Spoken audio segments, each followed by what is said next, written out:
মুসা আলাইহিস সালাম যখন সমুদ্র পার হলেন তখন সিনাই মরুভূমি, এখনও আপনি গুগল ম্যাপে গেলে লোহিত সাগর পার হওয়ার পর ইসরায়েল এবং ফিলিস্তিন মুখে যখন যেতে থাকবেন, গাজা মুখে যখন যেতে থাকবেন, তখন সৌদি আরব, মিশর, ইসরায়েল, ফিলিস্তিন এই তিন দেশের মধ্যে বিশাল মরুভূমি, এখনও মরুভূমি, এর নাম হচ্ছে সিনাই মরুভূমি। এই সিনাই মরুভূমিতে মুসা আলাইহিস সালাম বানু ইসরায়েলদের নিয়ে ঘুরপাক খাচ্ছে। ওখানে তুর পাহাড় আছে, সিনাই মরুভূমি তুর পাহাড়ে, এই তুর পাহাড়ের আশেপাশেই ঘুরপাক খাচ্ছে। তো এদেরকে বলা হলো যে সামনে জেরুজালেম, এই জেরুজালেম তোমাদের বাপদাদার ভিটা, তোমরা যুদ্ধ করে বিজয় করো। কেন বাপদাদার ভিটা? ইব্রাহিমের ছেলে ইসহাক জেরুজালেমে থাকতো, ইসহাকের ছেলে ইয়াকুব জেরুজালেমে থাকতো, ইয়াকুবের ছেলে ইউসুফ এবং তার 11 ভাই এরাও জেরুজালেমে থাকতো ফিলিস্তিনে। ইউসুফ যখন মিশরে চলে গেল, বাকি 11 ভাই এবং পিতা সহ মাতা সহ সবাই যখন মিশরে চলে গেল, তখন ফিলিস্তিন ছেড়ে দিয়ে এরা মিশরে চলে গেল। মিশরে সরকারের পরিবর্তনের কারণে এরা গোলাম হয়ে গেল, ফেরাউন ক্ষমতায় আসলো, এরা গোলাম। এদের গোলামি চলল 300 বছর, 400 বছর। 300-400 বছর পর এদেরকে গোলামি থেকে মুক্তি দেওয়ার ব্যবস্থা আল্লাহ করতেছে মুসা আর হারুনের মাধ্যমে। এই মুসা আর হারুন ইব্রাহিমেরই সন্তান, ইসহাকেরই সন্তান, ইয়াকুবেরই সন্তান, ইউসুফ এবং তার 11 ভাইয়েরই সন্তান। তাহলে এদের বাপদাদার বাড়ি কোনটা হলো? জেরুজালেম। মিশরে তো ওরা পরে গেছিল। তো আল্লাহ বলছে ঠিক আছে, এখন তোমরা জেরুজালেমে যুদ্ধ করে বিজয় করো। তো বানু ইসরাইল বলছে ইন্না ফিহা কওমান জাব্বারিন, জেরুজালেমে 40 তলা 50 তলা দেহের অধিকারী মানুষের আছে, আর আমরা ওদের সামনে পিঁপড়ার সমপরিমাণ, আমরা কেমনে এদের সাথে যুদ্ধ করি? আমালেকা গোত্র। তো মুসা, তুমি আর তোমার আল্লাহ গিয়ে যুদ্ধ করো, আমরা পারবো না।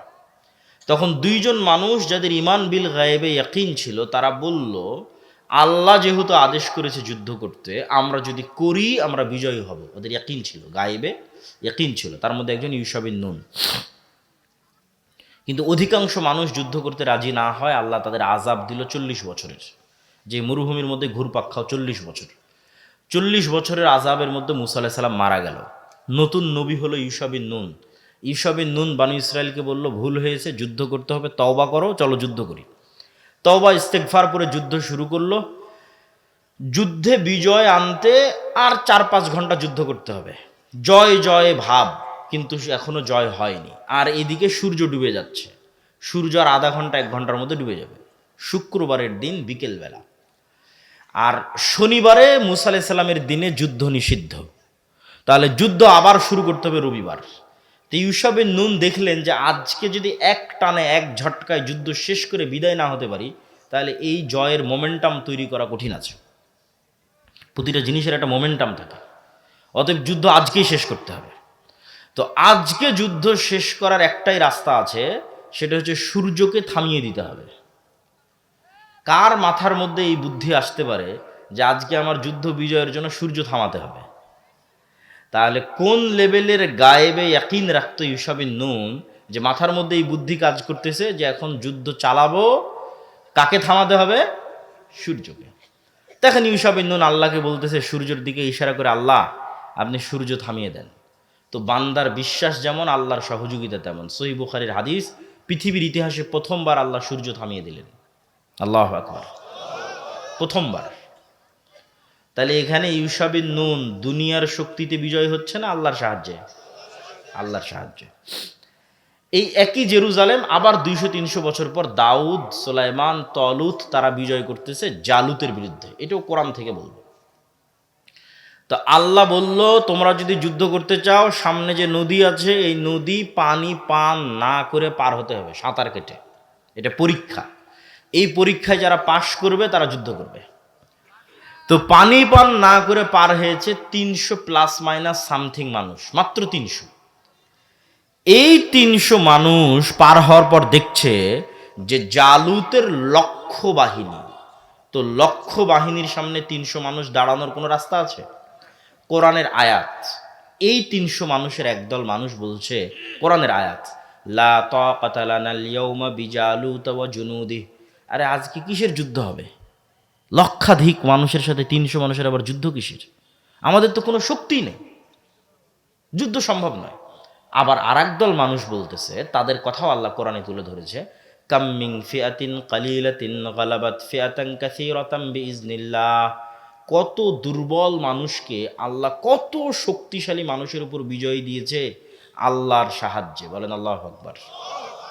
তাহলে 300 মানুষও লক্ষ মানুষের উপর বিজয়ী হতে পারে কার সাহায্যে? আল্লাহর সাহায্যে। ওরা যুদ্ধ শুরু করলো, দাউদ আলাইহিস সালাম নিজে হাতে জালুতকে হত্যা করলেন। দলিল নাম্বার 3, এটা শেষ দলিল যে আল্লাহর সাহায্য ছাড়া বিজয় সম্ভব নয়। মুহাম্মদ সাল্লাল্লাহু আলাইহি ওয়াসাল্লাম বদরে, উহুদে, খন্দকে 3 যুদ্ধেই মুহাম্মদ সাল্লাল্লাহু আলাইহি ওয়াসাল্লামের 300, আবু জাহালের 1000, মুহাম্মদ সাল্লাল্লাহু আলাইহি ওয়াসাল্লামের 700, উহুদে আবু সুফিয়ানের 2000, খন্দকে মুহাম্মদ সাল্লাল্লাহু আলাইহি ওয়াসাল্লামের 700, আবু সুফিয়ানের 10,000। বদর, উহুদে তো মুহাম্মদ সাল্লাল্লাহু আলাইহি ওয়াসাল্লাম দুর্বল ছিলই, কিন্তু খন্দকে অসম্ভব। খন্দকে 10,000 সমান 700, 1000। তার মধ্যে আবার 300-400 মোনাফিক, তার মধ্যে আবার 3টা ইহুদি গোত্র, বানু কুরাইজা, বানু কায়নুকা, বানু নাজির। এরা তলে তলে বাইরের কাফের মুশরিকদের সাথে ওয়াদা দিয়ে রেখেছে, কোনো মতে মোহাম্মদকে ফালাও, আমরা তোমাদের সাথে আছি। তাহলে মুহাম্মদ সাল্লাল্লাহু আলাইহি ওয়াসাল্লাম মাত্র 500-700 মানুষ, আর বাইরে ঘেরাও করে আছে 10,000।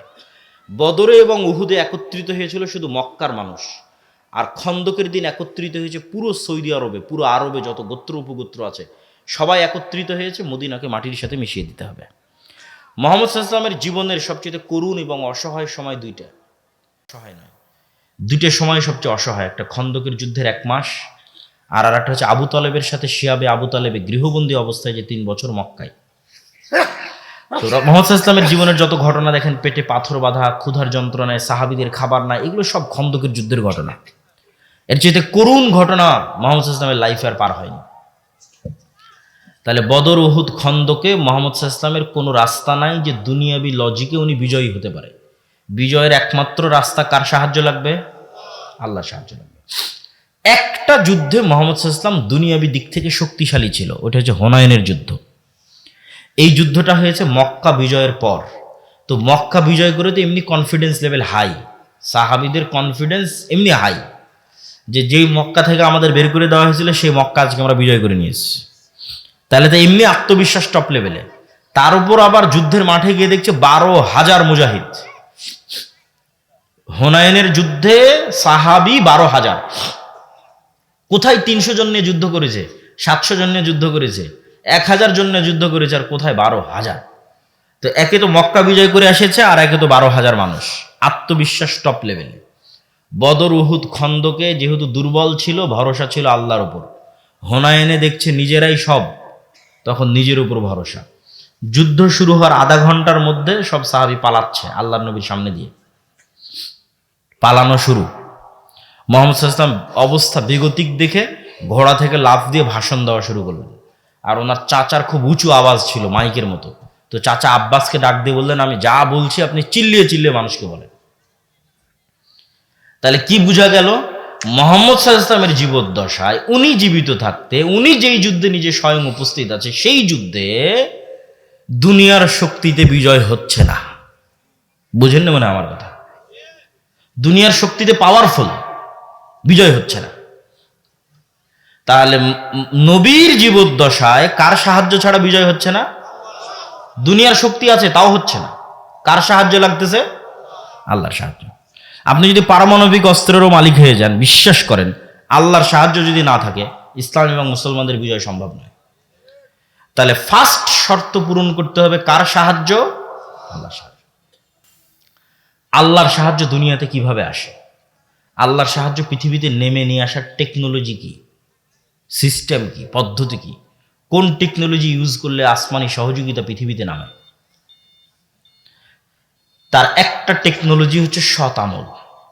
সৎ আমলের মধ্যে সবচেয়ে পাওয়ারফুল হচ্ছে সালাত। সালাতের মধ্যে সবচেয়ে পাওয়ারফুল হচ্ছে রাতের সালাত। বুঝেন? তাহলে আসমান থেকে সহযোগিতা দুনিয়াতে নেমে আসবে, তার সবচেয়ে পাওয়ারফুল ওয়ে হচ্ছে রাতের সালাত। বদরের যুদ্ধের আগের দিন মুহাম্মদ সাল্লাল্লাহু আলাইহি ওয়াসাল্লাম এত লম্বা রাতের সালাত, বদরের যুদ্ধের দিন তার তাঁবুর মধ্যে, খিমার মধ্যে হাত উঁচু করে এমন দোয়া, চোখের অঝোর ধারা পানি,